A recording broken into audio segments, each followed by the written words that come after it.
दोस्तों, मैं Nitish career point पर आपका हार्दिक स्वागत करता हूं। आज की इस वीडियो में बात करेंगे अपन जो आपकी भर्ती निकली थी ईएमई की, उसके एडमिट कार्ड आने शुरू हो गए होंगे। जिन बच्चों के एडमिट कार्ड नहीं आए वो ज़्यादा पैनिक मत हो, घबराने की जरूरत नहीं है। आप अपने पोस्ट ऑफिस के टच में रहिए लगातार, क्योंकि आपको जो एडमिट कार्ड आने वाला है वो ऑर्डिनरी पोस्ट यानी साधारण पोस्ट से आएगा। तो ये आपकी जिम्मेवारी बनती है कि आप उनसे लगातार कॉन्टैक्ट करते रहो, क्योंकि उसकी कोई रिकॉर्ड नहीं रहता। जैसे रजिस्टर पोस्ट होता है, स्पीड पोस्ट होता है, उसका रिकॉर्ड रहता है।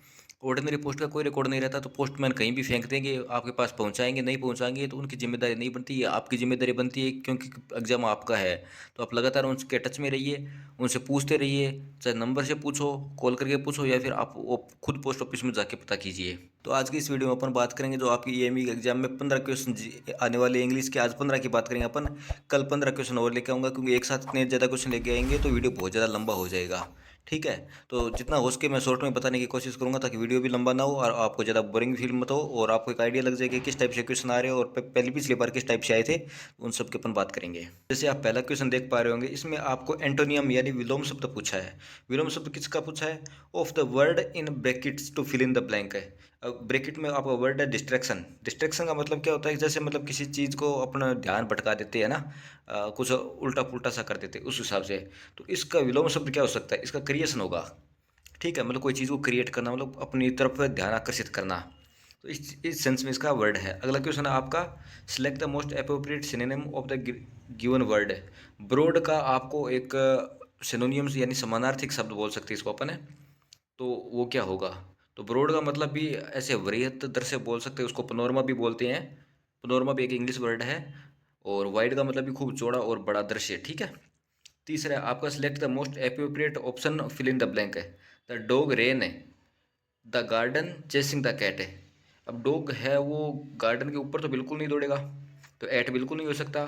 गार्डन के बीच में भी नहीं दौड़ सकता, तो बिटवीन भी नहीं होगा, क्योंकि बिटवीन दो के बीच में होता है। और एक दूसरा बीच का मीनिंग होता है अमंग। अमंग का मतलब बहुत सारे लोगों के बीच में।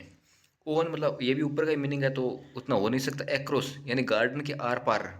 ठीक है, इस कोने से लेकर उस कोने तक कुत्ता दौड़ा बिल्ली के पीछे। तो इस हिसाब से आप समझ।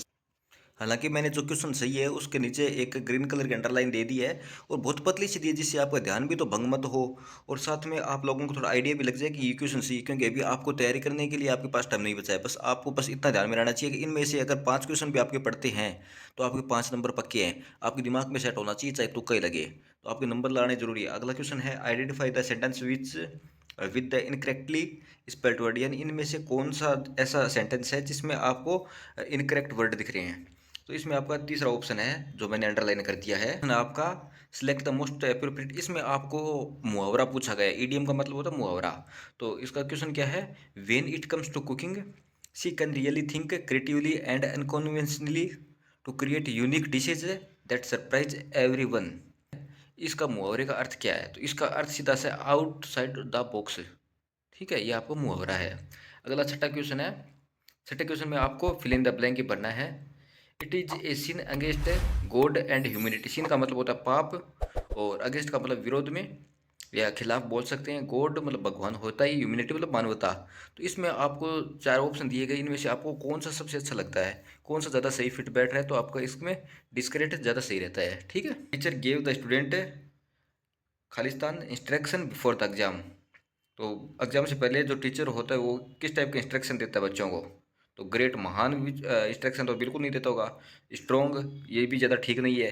केयरफुल देता है कि आपको थोड़ी सावधानी रखनी है, किस टाइप से क्वेश्चन वगैरह करनी है, लेकिन ये भी ज़्यादा ठीक नहीं बैठ रहा है। क्लियर, क्लियर इंस्ट्रक्शन यानी ये करना है, ये नहीं करना है, ऐसे करना है, ये तो क्लियर सारी चीज़ें बता रहा है, तो ये इसका अर्थ हो जाएगा।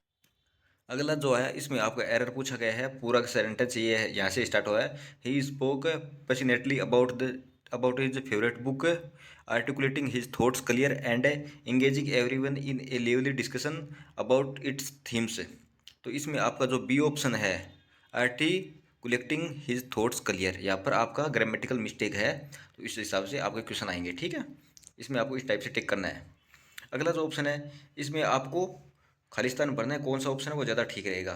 तो ग्रे हेयर इज, यहाँ पर इसमें आपका हेयर ही ठीक रहेगा, क्योंकि ग्रे यहाँ पर रंग का नाम ले लें, ग्रे मतलब स्लेटी कलर होता है। अब अगला 2 नंबर ऑप्शन है जिसमें आप देख सकते हो AIR है, तो इसका मतलब तो हवा होता है, और हवा का तो कोई कलर होता नहीं है।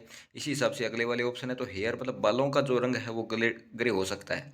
तो अगर आपको पूरा अर्थ भी नहीं पता है तो आप इस इतने में भी आराम से कर सकते हो।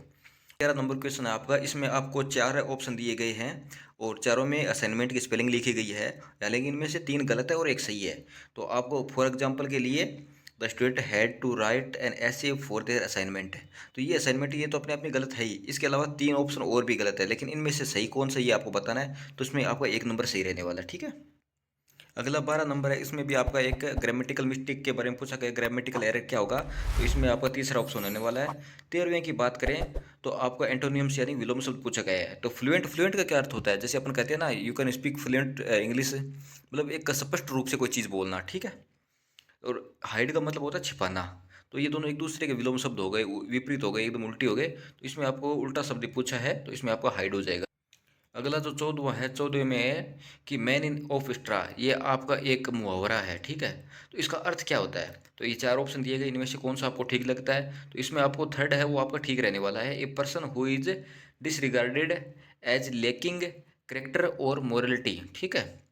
और जो आपको 15वां रहने वाला है, इसमें भी आपको विलोम शब्द पूछा गया एटोनियम में। एरोगेंट, एरोगेंट का मतलब अपन बोल सकते हैं घमंडी टाइप का है ना, नकचंडा भी बोलते हैं ना तो यू कैन अंडरस्टैंड।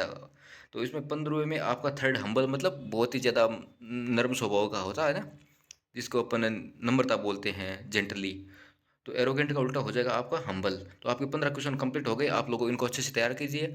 कल मैं 15 क्वेश्चन और लेकर आऊँगा। वीडियो पसंद आए तो लाइक कर देना। कुछ पूछना हो या आप मुझे कोई राय देना चाहते हो तो भी दे सकते हो। ऐसा बिल्कुल नहीं है कि मैं टीचर बन गया और आप स्टूडेंट हो, बिल्कुल नहीं, अपन भाई है सारे। अगर आपको कुछ कमी दिखती है, किसी चीज़ में सुधार करना है, तो आप मुझे राय भी दे सकते हैं। और वीडियो ज़्यादा से ज़्यादा शेयर जरूर करें। सब्सक्राइब करना बिल्कुल ना भूलें, सब्सक्राइब करके ऑल पे क्लिक करना। बस इतना से, थैंक यू सो मच।